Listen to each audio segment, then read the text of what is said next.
সোহাগ মণ্ডল জানতে চেয়েছেন, পরিবারের একের পর এক বিপদ লেগে থাকে, এ থেকে মুক্তির উপায় কি?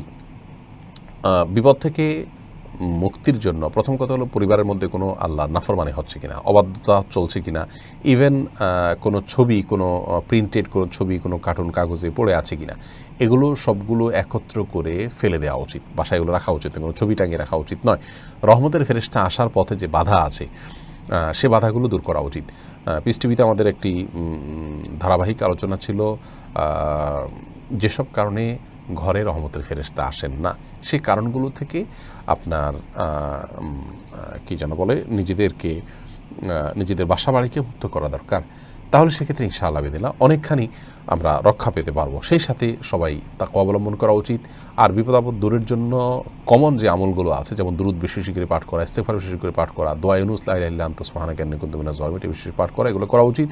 দান সাদকা যতটুকু সাধ্য আছে ততটুকু করা উচিত। আল্লাহ তাআলা হেফাজত করুন। এরপরেও যদি বিপদ না যায় তাহলে এই বিপদে সবর করার মাধ্যমে নিজের আখিরাতকে বিল্ড আপ করার চেষ্টা করা উচিত। আল্লাহ তাআলা আমাদেরকে তৌফিক দান করুন। ইরশাদ জাহান রাবু আপনি জানতে চেয়েছেন, বাড়িতে এমন পুরাতন কোরআন থাকলে যেটা পড়ার অনুপযোগী, সেটা কি করব?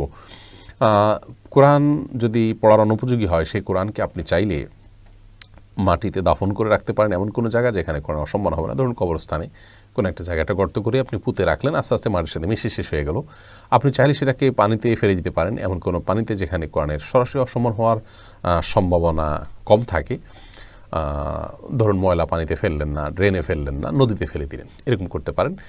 আর কোরআন যদি ব্যবহার অনুপযোগী হয়, সেটাকে পুড়িয়ে ফেলারও সুযোগ আছে। এখন পুড়িয়ে ফেলাটা আমাদের দেশে একটু জটিল, কারণ আমাদের দেশে মানুষ কোরআন সাধারণত কোনো কিছুর প্রতি বিতৃষ্ণ হলে রিয়্যাক্ট করে কোরআন পড়ে থাকে।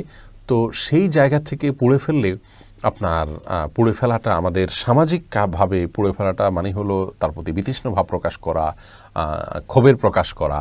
সেই জায়গা থেকে এটা না করা উচিত, কারণ কেউ সেখান থেকে ভুল বুঝতে পারেন।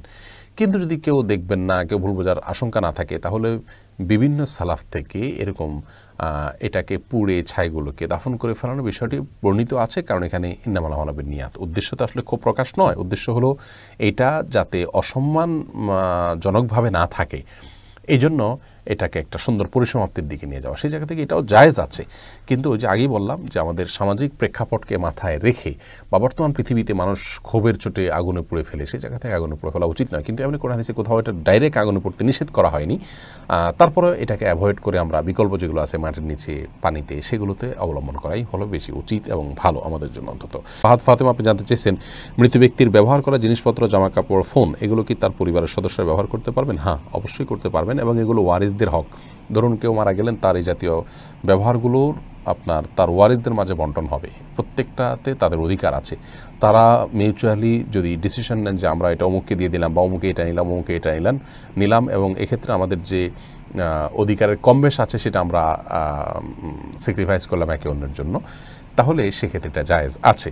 ধরুন কোনো বাবার মৃত্যুর পর ছেলেমেয়েরা সবাই মিলে বাবার সম্পদগুলোকে, ব্যবহার্য আসবাবগুলোকে তারা ভাগযোগ করে নিলেন, অথবা কোনো একজনকে দিলেন, এটি জায়েজ আছে, কোনো অসুবিধা নেই। অনেকে মনে করেন মৃত ব্যক্তির আসবাবপত্র এগুলো সন্তানরা ব্যবহার করতে পারেন না, এগুলো দান করে দিতে হয়। না, দান করে দিতে হয়, এমনটি বাধ্যতামূলক নয়।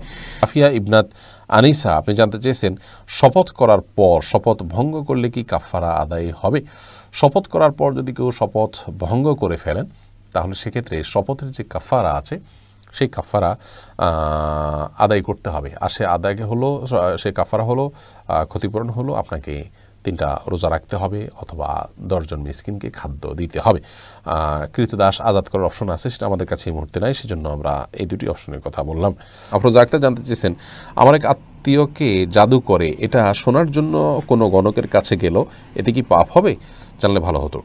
আপনার আত্মীয়কে জাদু করা হয়েছে, এটা জানার জন্য গণকের কাছে যাওয়া যাবে না। গণকের কাছে গেলে 40 দিনের ইবাদত কবুল হয় না, এটি গুনাহের কাজ এবং হারাম কাজ।